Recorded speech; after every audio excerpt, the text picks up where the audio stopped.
하나님을 지키라 라는 제목으로 같이 나누고 싶습니다. 에베레스트 산은 8,848m의 모든 사람들이 바라보는 최고봉 가운데 하나입니다. 얼마나 그 산을 사람들이 동경했는지 그 산을 오르다가 지금도 현재 산에 묻혀 있는 산악인들만 한 1,000명 정도 된다고 합니다.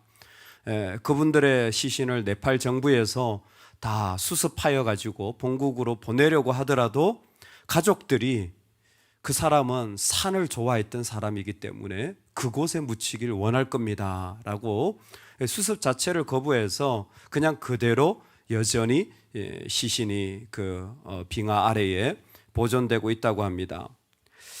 그 정도가 아니라 최근에 알았는데 이 에베레스트 산을 등반하고자 하는 사람이 얼마나 많은지 현대에 들어와서 아마 한 25년, 30년 정도 된 것 같습니다. 이 상업 등반대라고 해서 약간 좀 체력만 있고 또 재정적인 여유만 있으면 사람을 에베레스트 정상까지 데려다 주는 그 비즈니스가 또 그렇게 많대요. 그래서 예전에는 그 산을 올라가는데 정말 세상 말로 개고생해서 올라갔다면 요즘은 정상에 이렇게 올라가려고 하면 줄이 한 100m를 서 있대요. 앞에 그렇게 올라간 사람들이 사진 찍으려고. 그래서 어떤 사람들은 기다리다가 너무 추워서 내려오는 사람이 있을 정도로 날씨가 좋은 구간에는 그렇게 많은 사람들이 올라간다라고 한답니다. 참 산에 올라가서 사진을 하나 찍는 그것은 인간의 어떤 깊은 욕망이 아닐까 싶어요. 나도 에베레스트에 올라갔다라는 그런 수많은 욕망이 표현된 것이 이 산이 아닌가 싶습니다. 얼마나 우리가 그런 것이 많습니까? 나도 이 정도 올라갔다. 나도 이 정도 살게 되었다. 나도 이 정도 누리게 되었다. 나도 이 정도다. 누구 앞에 무릎을 꿇을 것인가? 이스라엘 백성들은 오랜 동안 이 산과 더불어 산 사람들입니다. 예루살렘 자체가 동쪽에는 기드론 골짜기가, 서쪽에는 또 힌논 골짜기가 있는 그런 산들이 처해져 있는 해발 한 800m 되는데요. 그런 지정학적 위치 속에서 얼마나 자신들을 이 산들이 보호해주고 그리고 생존을 유지해 주는지 아마 많이 느꼈을 겁니다. 특별히 광야 생활을 했던 사람들에게 수도라는 중심이 딱 생겼다라는 것 자체가 그렇잖아요. 월세 또 전세를 살다가 내 집이라는 그 정도의 느낌이 아니라 오랜 광야를 지낸 백성들에게 그 수도라는 중심이 생기자 얼마나 그것이 위로가 되고 그것이 얼마나 그들에게 참 힘이 되었을지는 말할 것도 없습니다. 그런데 시인은 그곳에서 한번 가만히 들여다보라는 거예요. 어떻게? 내가 산을 향하여 눈을 들리라. 나의 도움이 어디서 올까? 나의 도움은 천지를 지으신 여호와에게서로다.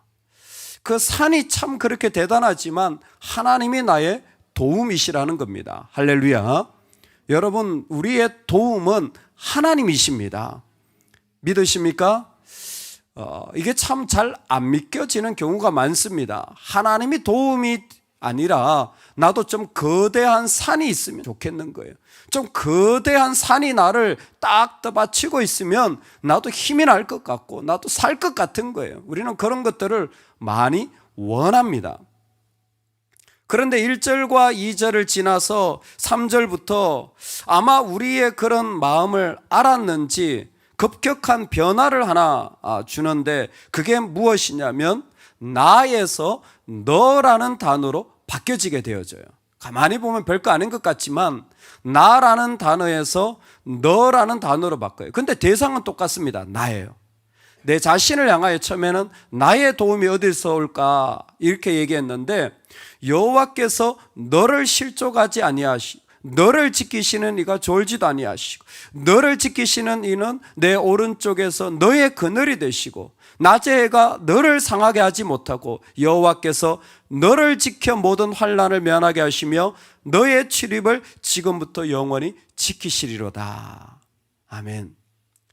의외로 하나님이 도움이시다라는 말이 마음에 와닿지 않을 수가 있습니다. 그래서 어떻게 하냐면 시각을 좀 바꾸라는 거예요. 카메라 앵글을 바꾸듯이 너의 시각을 바꿔가지고 너를 좀 다른 사람처럼 바라보라는 겁니다. 너를 좀 다른 사람처럼 저 멀리에서 한번 보라는 거예요. 그게 나의 도움이 아니라 바로 그 사람의 도움이 어디서 올지로 바라보기 시작하라는 거예요. 그렇게 바라보라는 그 말을 하며 이제 이 이야기를 풀어가고 싶습니다. 그랬더니 바로 너에게 일어나는 일이 무엇이냐면, 무슨 일이 일어나냐면 핵심적인 단어는 지키다라는 겁니다.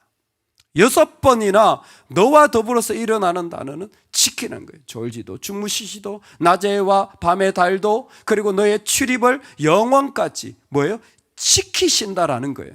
즉 나를 가만히 좀 멀리서 조금만 바라보면 지키시는 일들을 보게 될 거라는 거예요. 그리고 그것을 바라보는 게 우리 인생에 참 중요하다라는 것입니다. 저는 기도가 꼭 이와 같다고 생각합니다. 그냥 의자에 나를 두고 옆에서 다른 모습으로 바라보는 거예요. 얘는 지금 어떻게 살고 있나? 얘는 지금 어떤 마음을 품고 있나? 근데 특별히 기도라는 건 뭐예요? 하나님의 관점으로 나를 바라보는 거 아니겠습니까? 얘가 이래 어떤 말을 하고 있구나. 얘가 어떤 생각을 하고 있구나. 그게 하나님 앞에 부끄러우면 뭐예요? 철저히 회개하는 거죠. 오늘 우리에게 그와 같은 모습을 그대로 보여주는 거예요. 하나님이 어떤 하나님이시냐면 낮의 해와 밤의 달도 너를 해치 못하도록 이 땅 가운데서 너를 지키시는 분이라는 거예요. 근데 그런 분은 앞에서 이미 소개가 되었어요. 나의 도움은 천지를 지으신 여호와에게서로다. 하나님은 이 땅 모든 것, 낮의 해와 밤의 달의 모든 것, 출입, 내가 들어가고 나가는 모든 자리에서 우리를 샤마르 하시는 분이라는 것입니다. 하나님은 철저히 나의 존재로 있을 때 너를 향하여 살아가는 모습 모든 상황 속에서 하나님은 샤마르, 지키시는 분이라는 겁니다. 첫 번째는 공간을 제공해 주신다라는 의미예요. 사람들은 늘 이 공간을 원하죠. 나도 이 정도 공간은 있어야지. 그 안에 많은 의미를 투영합니다. 내 명성도, 내 능력도, 그리고 자기 가치도. 그래서 내 자리를 원해요. 교회에서도 내 공간을 원해요. 항상 내 공간을 원해요. 그런데 내부적인 공간뿐만이 아니라 외부적인 해를 막아내는 것도 지킨다라는 의미에 포함되어 있습니다. 즉 내가 살아갈 자리를 하나님은 만들어 주시죠. 에덴 동산입니다. 동시에 하나님은 그 가운데서 상하게 하는 모든 해에서 우리를 지켜주시는 분으로 우리 삶에 함께 하시는 거예요. 그 함께 하시는 분을 보도록 하기 위하여 너의 자신을 잘 옮겨가라. 여러분, 지킨다라는 말이 어떤 어구냐면 제사장의 축복 기억하십니까? 민수기에 나오는 여호와는 내게 복을 주시고 너를 지키시길 원하며 여호와는 그 얼굴로 내게 비추사 은혜 베푸시기를 원하고 여호와는 그 얼굴을 내게로 향하여 드사 평강 주시기를 원하노라. 재밌는 건 성전에 올라가는 시편 120편부터 15개의 시편이 전부 다 제사장의 노래에서 가져왔습니다. 놀랍죠? 그러니까 교회에 가면서 무슨 생각을 하냐면 말씀 주신 것을 기억하면서 간다라는 거예요. 그러면서 자기의 삶을 나눠가는 거예요. 근데 특별히 지금 여기에는 지킨다라는 그 제사장의 축복을 그 가운데 고백하는 거예요. 그러니까 너라는 고백을 통하여서 나를 가만히 옮겨다 놓는데 어디에 옮겨 놓느냐면 축복의 자리에 옮겨 놓는 거예요.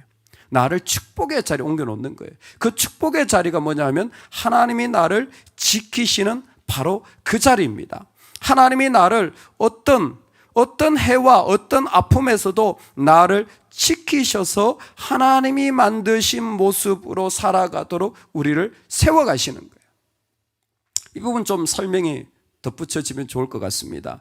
예를 들어서 낮의 해가 너를 상하게 하지 아니하며 밤의 달도 너를 해치지 아니하리로다 라는 것은 거기에 참 어려운 기후들이 그대로 포함되어 있는 거죠. 밤이 되면 영하 40도까지 내려갈 수 있고 또 낮이 되면 영상 40도까지 오르는 것이 아무것도 아닌 기온 차이가 급격하게 일어나서 살 수가 없는, 그리고 지정학적으로도 해를 상징하는 애굽과 달을 상징하는 바벨론 사이에 있는 이스라엘의 어려움을 말하는 것일 수도 있습니다. 그런데 그 모든 것이 해치지 못하고 환란을 지키시는 분이라는 거예요.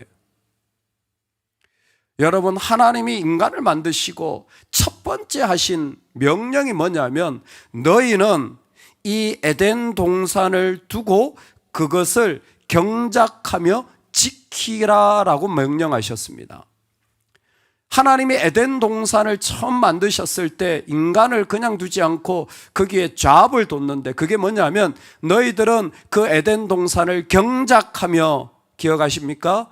농사 짓는 것뿐만 아니라 나중에 예배한다라는 말로 같이 쓰이는 아바드라는 단어입니다. 즉 그 가운데서 일하는 것, 그 가운데 에덴 동산에 있는 것 자체가 예배자로 있었던 거예요. 그러니까 그 가운데 예배하며 동시에 일어나는 게 뭐냐면 지키며예요. 지키며, 샤마르가 같이 일어납니다.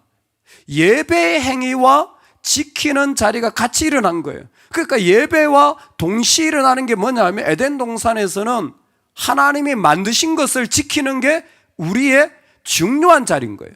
어떻게 보면 하나님 그분을 지키는 겁니다. 에덴은 완벽한 모습이기 때문에 우리가 수고하고 뭘 할 게 없어요. 하나님이 다 이루셨습니다. 그곳에서 우리가 지킬 것은 뭐예요? 하나님 그분의 한 분의 명령, 그분의 존재 자체만 예배한다면 그게 바로 지키는 삶이었던 거예요. 다시 한번 설명드리고 싶습니다.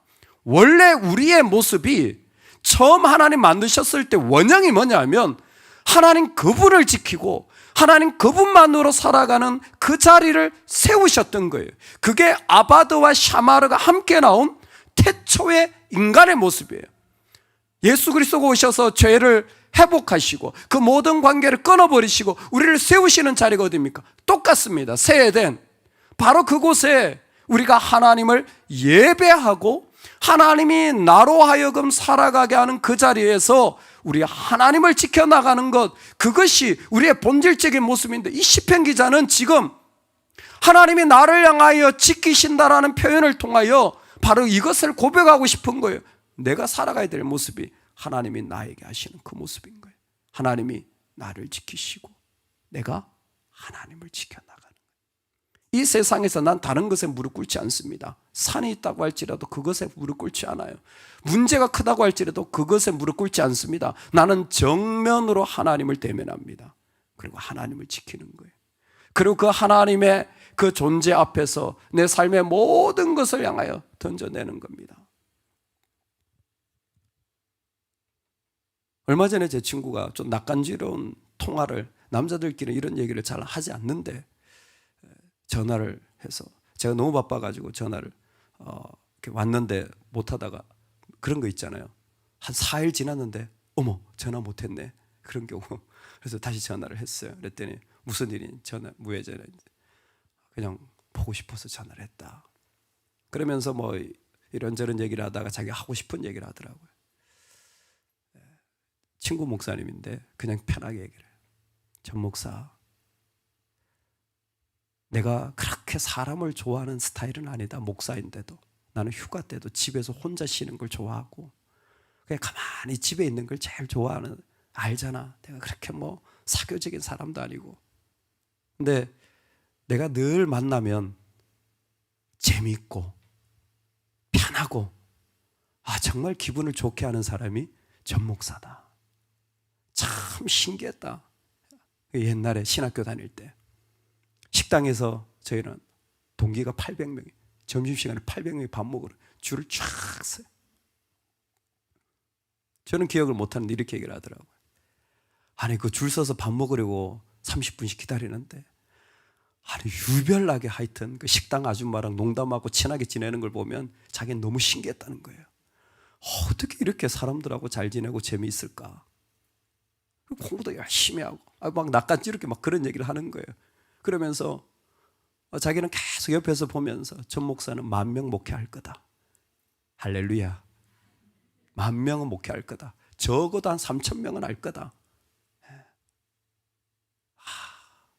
그래서 제가 그랬죠. 야, 나 10만 명 목회하고 있어. 안 바꿔. 무슨 얘기야. 안 바꿔. 하나도 안 부러워. 근데 그 얘기를 하면서 이 얘기를 하고 싶었던 거예요. 원래 너의 모습을 지켰으면 좋겠다. 내가 봤던 그 전 목사의 모습을 좀 지켰으면 좋겠다. 개척하고 교회 이야기를 쭉 들었는데 뭐 친구니까 다 같이 나누고 기도하죠. 근데 이해는 된다. 얼마나 많은 어려움이 있고 그러다 보니까 얼마나 힘들었을지 이해는 되는데 내가 본 너의 모습을 지켰으면 좋겠다. 그 얘기를 하는데 감동이 오고 그리고 뭔가 한 대 맞은 것 같은 거예요. 제가 보지 못한 어떤 모습을 친구가 본 거죠. 여러분, 하나님 지금 우리한테 그러시는 거 아니겠어요? 야, 원래 너의 모습이 있었어. 내가 너를 건져냈을 때 그 아름다운 모습이 있었어. 왜 해가 오고 달이 뜨겁고 그냥 춥고 그리고 너무 공고하니까 너의 믿음의 패기를 다 잃어버리고 그 영광의 기쁨을 다 잃어버리고 어느덧 우상을 섬기는 게 되어서 돈이 우상이 되고 자식이 우상이 되고 세상이 우상이 되어가지고 이러지도 저러지도 못하는 쩔쩔매는 인생이 된 모습을 보면서 너 어디에 무릎 꿇고 있니? 너 어디에 무릎 꿇고 있니? 너 왜 그렇게 살고 있니? 산이 너의 도움일 것 같니? 이스라엘 백성의 그 심정 아니겠어요? 지금 바벨론 포로 끝나고 와서 하는 거잖아요. 속이 상하지 않겠어요? 다 무너진 속에서 그동안 이 예루살렘은 나를 지켜줄 거야 했던 백성들이 성전조차도 지키지 못했잖아요. 다 잃어버린 거예요. 근데 성전에 올라가면서 그들의 고백은 이제는 진짜 이 고백을 할 수밖에 없는 겁니다. 하나님만이 나의 도움이시다. 내가 어떤 것에도 더 이상 상처받거나 어떤 것에도 내가 힘듦을 경험하는 자가 아니라 나는 그곳에서 나의 하나님을 지키며 살아갈 것이다. 아무리 어려워도 나의 하나님을 믿으며 살아갈 것이다. 그래서 성전 공사를 하는데 보면요, 바룩이라는 사람이 힘써 성전 그 건축하기를 힘썼다 그랬어요. 미스바에서부터 예루살렘까지 15km를 걸어서 옵니다. 아침에 출근이 15km예요. 그 더운 나라에서 얼마나 힘들게 15km를 걸어와가지고 하루 종일 일하고 또 15km를 걸어서 가야 되는 쉽지 않은 일이지만 그들은요, 그게 힘들지가 않아요. 왜? 하나님을 지키고 있거든요. 하나님을 지키고 있는 백성들에게 이 땅에 어떤 것도 두렵지 않습니다. 그래서 오늘 말씀에 하나님이 여호와께서 너를 이라고 말할 때 제일 먼저 하시는 말씀이 뭐냐면 실족하지 아니하게 하시며 너를 지키시는 이가 졸지 아니하시리로다. 실족한다는 게 뭐냐면 발이 미끄러져서 넘어진다라는 거예요. 예전에 이 산을 오를 때 실제로 그들은 바람은 잘못 디디면 돌짝이 너무 많아가지고 힘들었던 게 힘놈과 기도는 골짜기예요. 지금도 그렇습니다. 그런데 뭐예요? 하나님이 계시니까 너 절대 넘어지지 않아. 하나님이 계시니까 너 절대 넘어지지 않아. 할렐루야. 여러분 망하지 않습니다. 뭘 그렇게 두려워하세요? 여러분 우리 끝장나지 않습니다. 조금도 염려하지 마세요.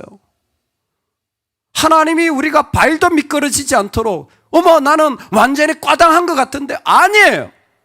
우리 하나님은 절대 발도 미끄러지지 않도록 내가 보기에 완전히 망한 인생처럼 보여도 하나님 보실 때 하나도 아닙니다. 너 무슨 얘기하니? 너 원래 그렇지 않아.